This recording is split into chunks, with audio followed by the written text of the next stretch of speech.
नमस्कार मित्रांनो, आमच्या यूट्यूब चॅनलमध्ये तुमचं स्वागत आहे. आजचा विषय म्हणजे गहू पेरण्याबद्दल आणि गहूचा पहिला दिवस हा कधी पकडला जातो याची संपूर्ण माहिती देतो आहोत. तर चला तर मग ह्या व्हिडिओला सुरुवात करूयात. हा व्हिडिओ इथून सुरुवात करूयात.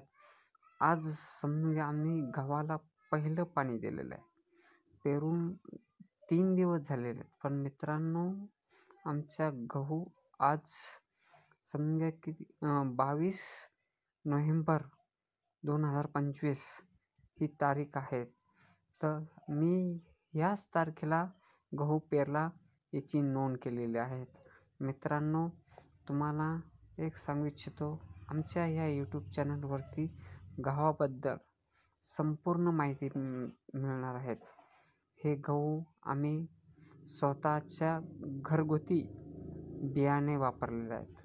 हे काही कृषी सेवा केंद्र दुकानातून बियाणं नाही वापरलेले आहेत. आणि हे सांगू शकतो, ह्या क्षेत्र जे आहेत शेतीचं एकूण 30 गुंठे आहेत आणि याच्यामध्ये आम्ही एकूण 30 किलो असं बी वापरण्यात आलेलं आहेत.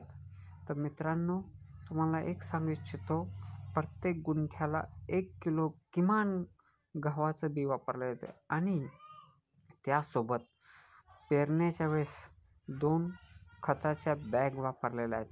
बॅगचं नाव नाही सांगू शकत, काही अडचणी राहतात म्हणून मित्रांनो. तर चला तर पुढचा मेन मुद्दा म्हणजे गहू जे आहेत हे आम्ही कधीच विकत नाही.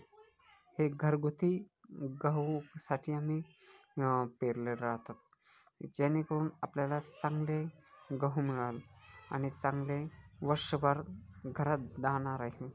ह्या हेतून आम्ही गहू या पिकाची लागवड करतो. मित्रांनो, तुम्हाला या गव्हाची म्हणजे क्वालिटी कशी राहील आणि या गावामध्ये काय रोग येईल आणि तणनाशक किती येईल, एकूण किती पाणी येईल यावरती पूर्ण डिटेल केस स्टडी व्हिडिओ मिळेल.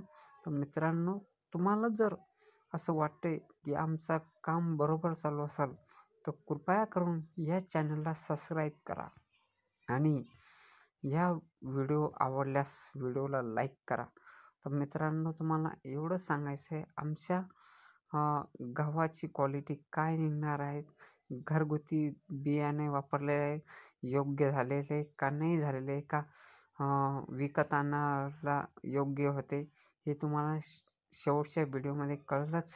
तर मित्रांनो, हा व्हिडिओ तुम्हाला कसा वाटला नक्की कमेंटमध्ये सांगा आणि या व्हिडिओला इथेच विराम देऊया. धन्यवाद शेतकरी मित्रांनो.